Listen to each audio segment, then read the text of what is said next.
अस्सलाम वालेकुम। हमारी जो प्रीवियस वीडियो थी उसमें मैंने आपको डिलीट का तरीका बताया था कि हम किस तरह डेटा को डिलीट कर सकते हैं। मैंने वो आपको स्टेप बाय स्टेप समझाया था।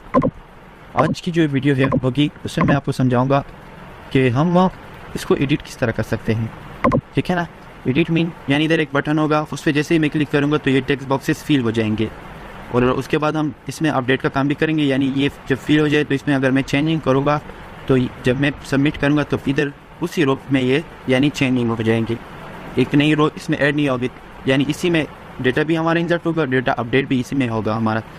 तो आज का जो काम है उसमें हम सिर्फ एडिट का काम करेंगे, यानी हमने टेक्स्ट बॉक्सेस को फिल करना है। तो हम अपनी कोड की तरफ आ जाते हैं।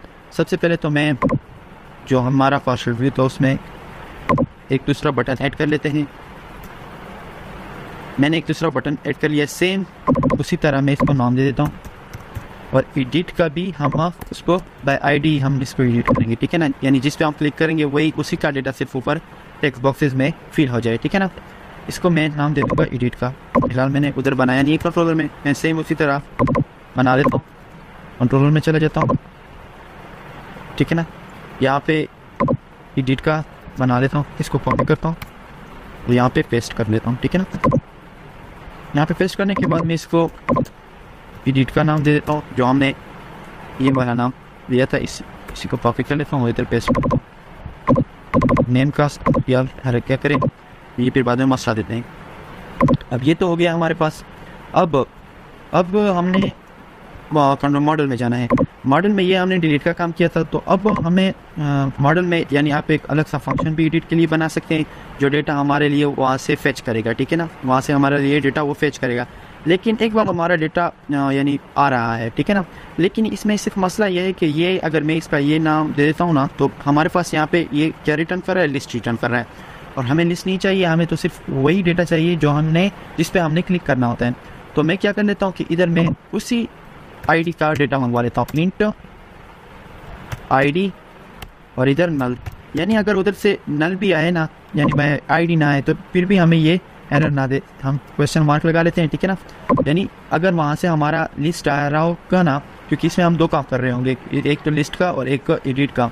अगर हमारा वहाँ से लिस्ट आ रहा होगा और आईडी बाय आईडी नहीं आ रही होगी तो ये हमें एरर नहीं देगा फिर। आप इसलिए मैंने इधर नल और ये क्वेश्चन मार्क हो जाए। ठीक है ना। मैं क्या कर लेता हूँ, इसको कॉपी कर लेता हूँ, एक दूसरा पैरामीटर वो ऐड कर लेते हैं सेम उसी तरह जिस तरह हमने डिलीट में किया था कि हम आईडी की बेस पे हम आ रहे हैं, आईडी आ जाए। ठीक है ना। ये यहाँ का काम हो गया है। अब ये क्या करेगा, ये हमारे लिए डेटा तो वहाँ से ले आएगा, पर हमने डेटाबेस में भी तो चेंजिंग करनी होगी, क्योंकि डेटाबेस से तो हमारे पास लिस्ट आ रही है, हमने जो क्वेरी लगाई है, तो हम वहाँ पे भी चेंज कर लेते हैं।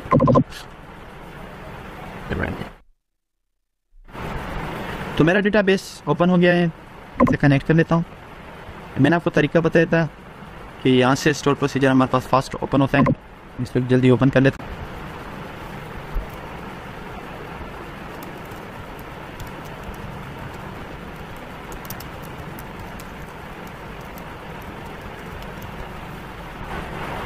इसको मैं सिंपली एग्जीक्यूट कर लेता हूँ। मैं इसको कॉपी कर लेता हूँ और किसी की जगह पेस्ट कर लेता हूँ। ये टेस्ट हो गया है। तो अब आप यहाँ पे सिंपली कोई और टाइप भी बना सकते हैं। तो हमने तो वो टाइप 2 में किया था, यानी ये जो हमने किया है इसके लिए हमने कोई और फंक्शन नहीं बनाया, तो इसलिए हमने टाइप 2 में ही किया है। तो हम क्या कर लेते हैं कि यहाँ पे भी इसको टाइप 2 में ही कर लेते हैं। तो अब आपको कि यानी यहाँ से तो कोई यहाँ से तो लिस्ट आ रही है हमारे पास, तो हम इसको वो कर ले, वीयर आईडी लगा लेते हैं, where ID equal to @ID। ठीक है ना। तो अब आप मुझे बताओ कि ये भी तो हमारे पास, ये तो तकरीबन सारा बाय आईडी आ गया, अभी तो हमारे पास लिस्ट नहीं आएगी। क्योंकि अगर आपको मैं चेक करवाऊँ, इधर मैं फॉर एग्जांपल 1 दे देता हूँ, तो अगर मैं आपको चेक करवा दूँ तो ये मेरे पास क्या कर लेगी, एक का ही डेटा लाएगी सिर्फ मेरे पास, यानी ये सिर्फ एक का डेटा आ रहा है हमारे पास। तो अब मैं क्या करूँ, क्योंकि हमने उधर लिस्ट भी तो मंगवाई नहीं है ना, तो मैं इसमें सिंपली करता हूँ यूँ कि इधर एक ब्रैकेट लगा लेता हूँ और उसमें मैं कह देता हूँ इसको कि अगर हमारे पास बाय यानी आईडी से कुछ नहीं आ रही, इज नल, इधर ये चेक लगा लेता हूँ, इज नल आर जब हम लगाते हैं तो यानी ये फिर अगर एक भी सही होना फिर भी ये एग्जीक्यूट कर लेता है। एंड जब हम लगाते हैं तो उसमें दोनों का सही होना कंपल्सरी होता है, ठीक है ना। तो अब मैंने ये लगा लिया, अगर हमारा डेटा यहाँ से कुछ भी नहीं आ रहा हो फिर भी ये हमें दिखाए, यानी एरर ना आए और पूरा डेटा दिखाए, और अगर हमारे पास बाय आईडी कुछ आ रहा हो तो फिर भी ये हमें पूरा डेटा दिखाए, ठीक है ना। तो ये मैंने लगा लिया है। इसको सिंपली मैं रन कर लेता हूँ। सबसे पहले इसको अल्टर कर लेता हूँ। मैंने आपको बताया था कि जब भी हम इसमें चेंजिंग करते हैं तो हम अल्टर लगाते हैं, ठीक है ना। मैं इसमें एग्जीक्यूट कर लेता हूँ इसको। ये हमारी कमांड सक्सेसफुली एग्जीक्यूट हो गई है। अब मैंने क्या करनी है, ये जो कंट्रोलर में मैंने ये बनाया था ना, तो अब इसको मैं क्या कर लेता हूँ, ये जो हमने मॉडल बनाया था टाइप 2 में एडमैन डेटा गेट के नाम से इसी को उठा लेते हैं। डॉट एडमैन डेटा गेट ये आ गया हमारे पास, ठीक है ना। और इसको सिंपली मैं क्या कर लेता हूँ, किसी वेरिएबल को दे देता हूँ और डेटा, और ये जो है ना मैं यहाँ पे इसको कॉपी कर लेता हूँ, या ये हो, क्योंकि ये हमारे इसी पेज में जाएगी ना डेटा। मैं आपको डिबग करके एक से बेस्ट स्टेप समझाऊंगा भी। और ये डेटा, ठीक है ना। अब मुझे बताएं कि ये डेटा तो हमारा सबसे पहले जिस पे हम क्लिक करेंगे ना, यानी इस एडिट के बटन पे जब हम क्लिक करेंगे तो ये मेरे पास आईडी इधर ले आएगा, इधर मेरे पास आईडी आ जाएगी।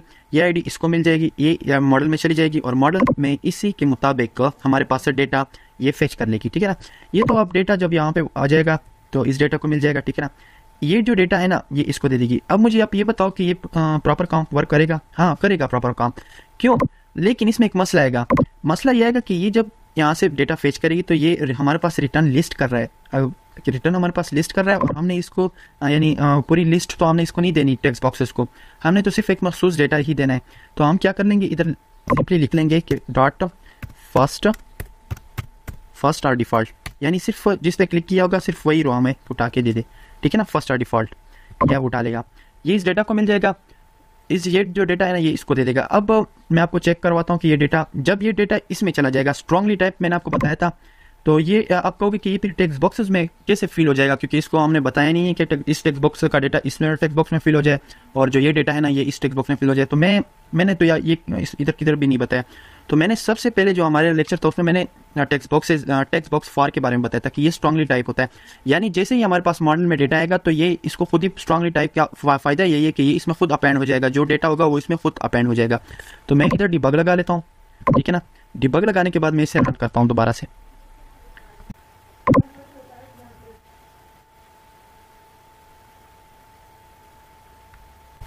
इसने मुझे एक एरर दे दिया। ये किस चीज़ का एरर है? Index was outside the bound. तो ये इस चीज़ का एरर है क्योंकि मैंने इधर इसको एक पैरामीटर दिया और अब मैंने इधर 2 लगाया, तो मैं इसको 2 कर लेता हूँ, ठीक है ना। इसको दोबारा से रन कर लेता हूँ और अब चेक करते हैं। तो ये मेरा डेटा आ गया है, देखिए ये लिस्ट भी आ रही है इसमें। अब मैं क्या कर लेता हूँ कि इसमें फॉर एग्जांपल 1-2 डेटा डाल देता हूँ, ठीक है ना। मैं डिलीट कर लेता हूँ। अब मैं इसमें फॉर एग्जांपल डिलीट के बटन पे क्लिक करता हूँ तो मेरे अब चेक कर ले नीचे आईडी भी आ रही है। मैं इस पे क्लिक करता हूँ, ठीक है ना, अहमदियार पे। जब मैं इस पे क्लिक करता हूँ तो हमारा डिबगर हिट हो जाता है, ये अहमदियार जो ID2 है वो ले आएगा, ठीक है ना। अब मैं इसको रन करता हूँ, देखता हूँ, और ये 2 इधर आ जाएगा, मॉडल से इसी का डेटा ये उठा लेगा, ठीक है ना।